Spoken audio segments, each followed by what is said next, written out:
Baiklah, Assalamualaikum, selamat pagi. Kembali bersama Cikgu Mastura dalam kelas PGPR pada minggu ini. Baiklah kelas, pada minggu ini Cikgu ada sediakan 3 tugasan untuk kelas yang perlu kamu selesaikan ya. Baiklah, kita tengok apakah tugasan yang perlu dilaksanakan pada minggu ini. Sekejap ya. Okey, tugasan yang perlu awak laksanakan iaitu tugasan yang pertama ialah tata bahasa, iaitu kita akan pelajari kata nafi, kata pemeri dan kata penguat. Mari kita lihat satu demi satu. Kata nafi. Apa itu kata nafi? Kata yang digunakan untuk menafikan atau menidakkan sesuatu. Contoh kata nafi ialah bukan, tidak. Bukan, tidak. Okey, macam mana nak guna perkataan bukan dan tidak ni? Okey, bukan menafikan perasa nama dan frasa sendi nama. Contoh ayat yang pertama, beliau bukan Cikgu Fatimah. Okey, bukan kata nafi, Cikgu Fatimah ialah frasa nama. Okey, yang kedua, bus express itu bukan dari Ipoh.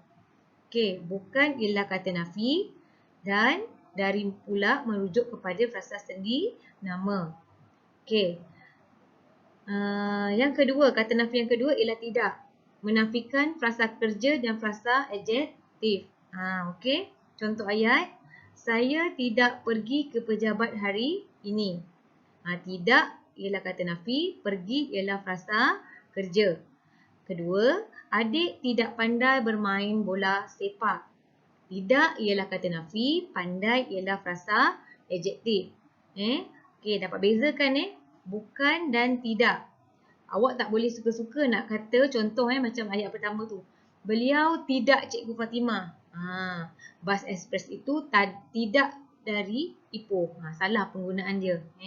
Jadi kena pasti macam mana nak guna perkataan bukan dan tidak dalam ayat ataupun dalam pertuturan. Okey, seterusnya. Seterusnya, kata pemeri. Okey, kata pemeri pula apa ya? Kata tugas yang menghubungkan frasa subjek dengan frasa predikat. Contoh, kata pemeri dalam bahasa Melayu ada dua, iaitu ialah dan adalah. Okey, macam mana nak guna ialah adalah? Okey, tengok. Ialah mesti diikuti oleh frasa nama. Contoh ayat, dia ialah ibu kepada Haziq. Ialah kata pemeri. Ibu pula merujuk kepada frasa nama. Manakala adalah mesti diikuti oleh frasa adjektif dan frasa sendi nama. Contoh ayat. Yang pertama, jawapan Azira adalah tepat. Adalah ialah kata pemeri, tepat ialah frasa adjektif. Manakala yang kedua, arahan yang baru diterima itu adalah daripada kerajaan pusat. Okey, adalah ialah kata pemeri, manakala daripada ialah frasa sendi nama. Okey, tengok. Macam mana dalam karangan nanti kita nak guna perkataan ialah adalah ni. Mesti diikuti dengan apa? Kalau ialah mesti diikuti dengan frasa apa? Kalau adalah mestilah diikuti dengan frasa apa? Okey, jelas? Seterusnya. Yang ketiga, kata penguat. Kata yang mendahului atau mengikuti kata adjektif dan berfungsi untuk menguatkan maksud kata adjektif. Okey, biasanya kata penguat ni kita gunakan untuk khas untuk kata adjektif. Okey, kata penguat ni terbahagi kepada 3. Yang pertama, kata penguat hadapan, kata penguat belakang dan kata penguat bebas. Okey, tengok satu demi satu. Yang pertama, kata penguat hadapan digunakan di hadapan kata adjektif. Contoh, paling, paling laju. Kata penguat terlalu. Kata penguat terlalu pandai. Kata penguat seterusnya, agak, agak manis. Perkataan yang belakang daripada kata penguat itu ialah kata adjektif. Laju, pandai, manis, itu semua kata adjektif yang kita dah pelajari. Okey, yang kedua, kata penguat belakang digunakan di belakang kata adjektif. Kalau tadi kat hadapan, ini di belakang pula.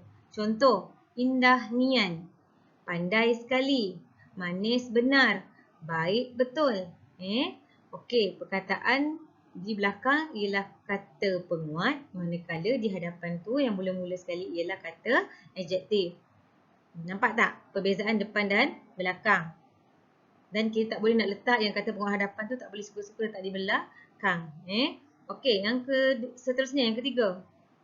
Kata penguat bebas digunakan di hadapan dan di belakang kata adjektif. Okey, kata penguat bebas ni seperti sangat, sungguh, amat. Okey, tiga kata penguat ni ialah kata penguat bebas. Dia boleh digunakan di hadapan atau di belakang kata adjektif. Okey, contoh. Sangat, sangat besar. Besar sangat. Boleh. Sungguh baik, baik, sungguh. Amat tinggi, tinggi amat. Okey, kita boleh gunakan kata penguat ni di hadapan atau di belakang. Okey. Jelas tak? Jelas Okey, seterusnya.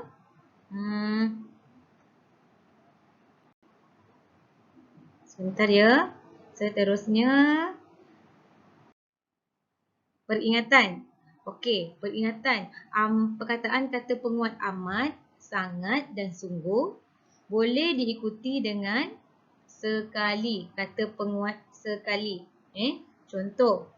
Sungguh baik sekali. Sungguh itu kata penguat. Sekali pun ialah kata penguat. Dia boleh digunakan secara serentak. Okey, contoh yang kedua, amat baik sekali. Sangat baik sekali. Okey, boleh digunakan secara serentak. Manakala perkataan paling, terlalu dan agak tidak boleh diikuti dengan sekali. Contoh, paling pandai. Betul. Paling pandai sekali. Bunyi macam betul tapi salah. Penggunaan tu salah. Kita lazim kita guna paling pandai sekali. Kita ingatkan dah betul lah kan? Tapi tak. Salah rupanya. Hukum tata bahasa mengatakan ianya salah. Yang kedua, terlalu pandai. Betul. Terlalu pandai sekali salah. Jadi, kena ingatlah. Peringatan tu, tanda seru. Jadi, kena ingat sama ada mana yang boleh digunakan atau mana yang tak boleh digunakan. Okey, seterusnya. Habis untuk tugasan tata bahasa. Kemudian, kita tengok seterusnya tugasan yang kedua. Kalau tadi tata bahasa kan? Okey, yang kedua, tugasan yang kedua, awak perlu menulis perenggan isi. Okey, apa itu perenggan isi? Kalau kita buat karangan, mesti ada pendahuluan, betul? Okey, lepas tu ada isi dan ada penutup. Okey, macam mana nak menulis perenggan isi ni? Dalam satu perenggan tu, wajib ada ayat topik, ayat huraian, ayat contoh, ayat penegas. Biasanya ayat topik ni, dia terletak pada ayat yang pertama, iaitu isi utama atau ayat topiknya lah. Isi-isi penting tu ialah isi utama atau ayat topik.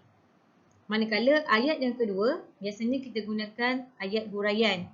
Hurai tu kita boleh gunakan teknik mengapa, bagaimana, siapa, kan, apa. Tu boleh kita gunakan untuk membuat huraian dalam perenggan ayat huraian ni lah.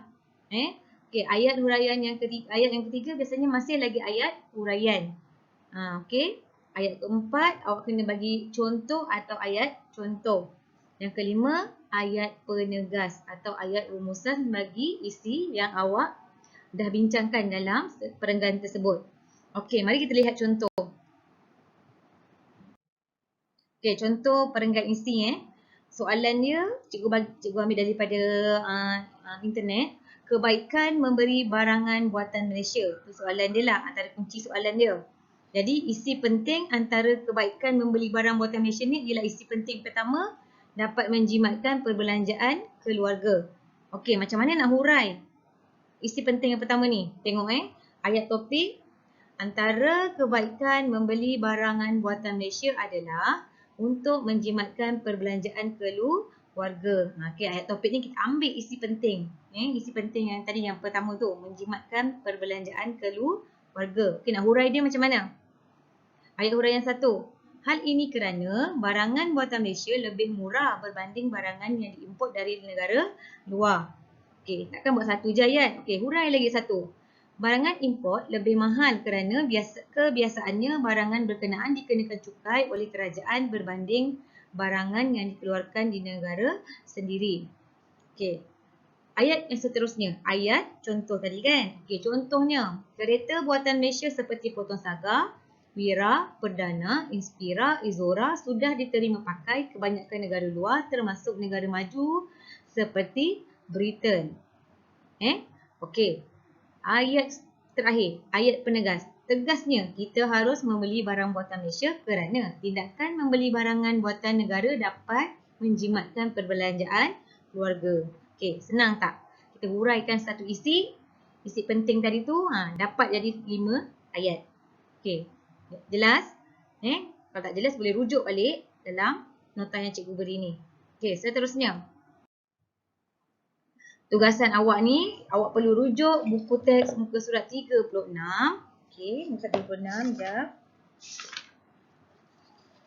Bentar muka surat 36. Okey, ni muka 36. Okey, mana ni. Okey, ini. Awak perlu tulis perenggan isi berdasarkan isi-isi yang diberi. Okey, dalam petikan dalam teks ni dia ada bagi 5 isi. 5 isi yang perlu awak hurai setiap isi tersebut menggunakan tadilah ayat topik, ayat huraian, ayat contoh dan ayat penegas. Okey. Okey. Itu tugasan yang kedua. Seterusnya, tugasan yang ketiga pada minggu ini awak kena bina sebuah sinopsis novel tingkatan 2 iaitu Darah Titik di Semantan. Okey, saya harap kamu semua dah hampir 3 bulan berada di rumah. Tolak cuti bulan 12 hari tu dah hampir 4 bulan lah duduk di rumah. Saya harap kamu boleh habiskan membaca novel Darah Titik di Semantan. Bila dah habis, awak kena bina sebuah sinopsis novel tersebut. Okey? Okey, itu saja untuk tugasan pada minggu ini. Okey, selamat mencuba. Moga maju jaya. Jumpa lagi pada minggu hadapan. Assalamualaikum.